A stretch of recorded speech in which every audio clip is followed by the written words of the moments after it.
In this video, we'll continue looking at integrals where we're not told which method to use. We have to look at it and figure out what to do.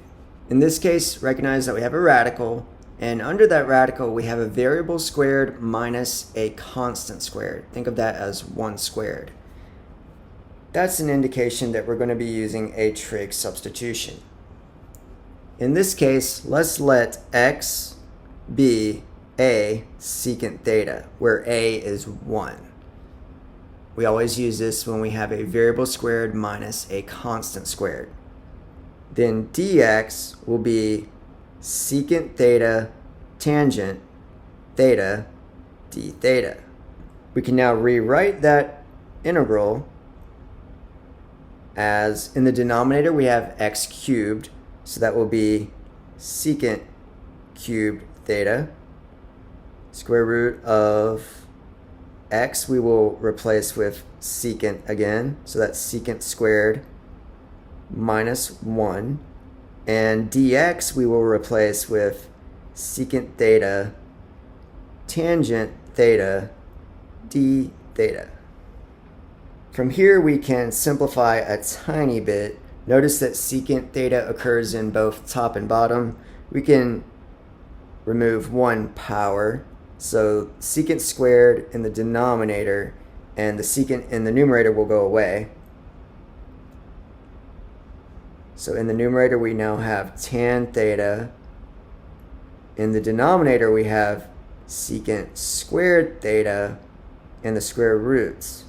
Notice under the radical we have secant squared minus 1. We can replace that with tangent squared theta. Then d theta. Continuing to simplify, we'll keep the top the same.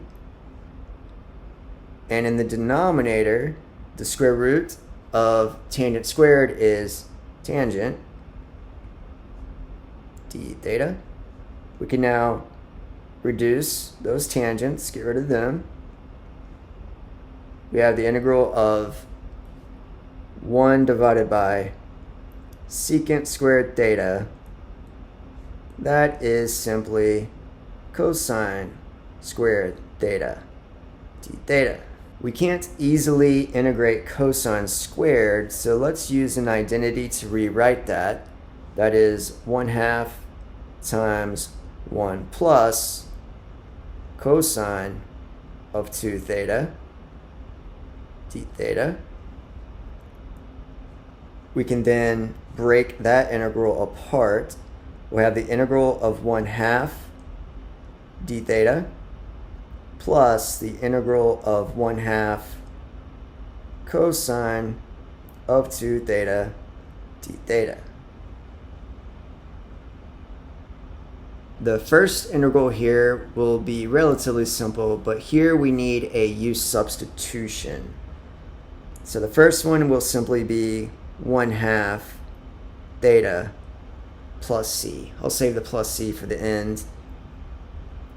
The u sub, I'll do that off to the side here. U is 2 theta. Du is then 2 d theta. I don't see 2, so we'll need to divide by 2. 1/2 du equals d theta.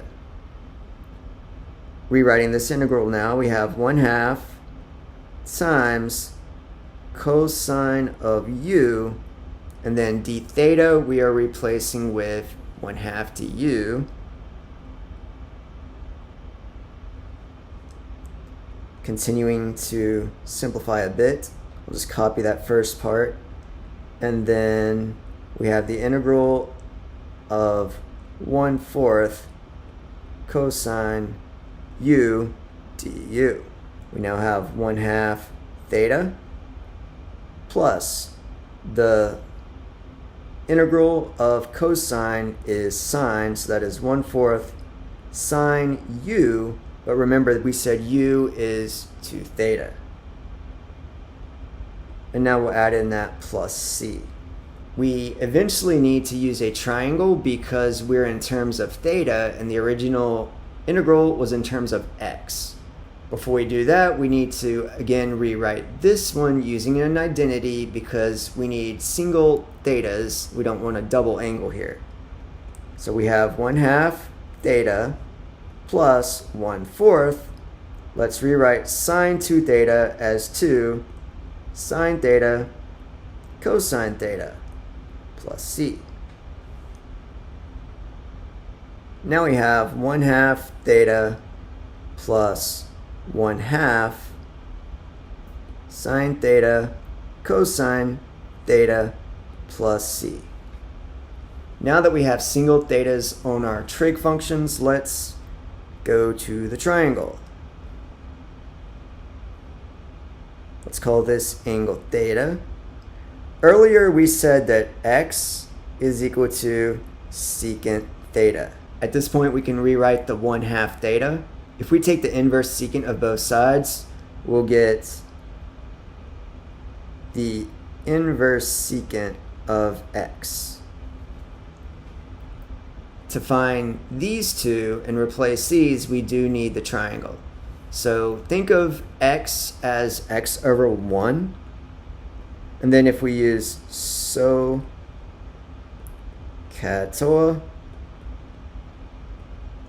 we can help label the triangle. Remember that secant is just the reciprocal of cosine. Cosine is adjacent over hypotenuse, so secant must be hypotenuse over adjacent. So that means hypotenuse is x, and the adjacent side will be 1. We can then use the Pythagorean theorem to find this missing side. That is hypotenuse x squared minus the side squared. 1 squared is just 1. Now going back to what we have over here, sine is opposite over hypotenuse. That is the square roots of x squared minus 1 divided by the hypotenuse x. And cosine theta is adjacent over hypotenuse. That is 1 divided by x and plus c.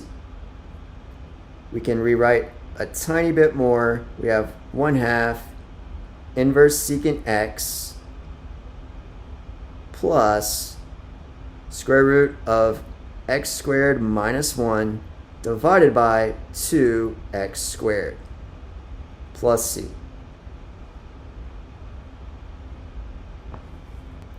In this example, we are again integrating, but we're not told which technique to use. It looks like u substitution, our first guess, is not going to help us. But notice that we have a product.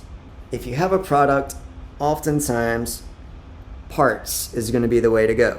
We'll let u be the part that when you take its derivative, it gets simpler. Let's look at the numerator and force that to be u. It may not be obvious right away that that's going to get simpler when you take its derivative, but it will. Then dv will be 1 divided by x squared dx. We need to take the derivative of u. Here we have a product, so that's copy the first. Derivative of e to the x is e to the x plus the second e to the x times derivative of the first. Derivative of the first factor is 1. Then we need dx. Distributing that e to the x, we'll get x e to the x minus e to the x plus e to the x, all of that dx.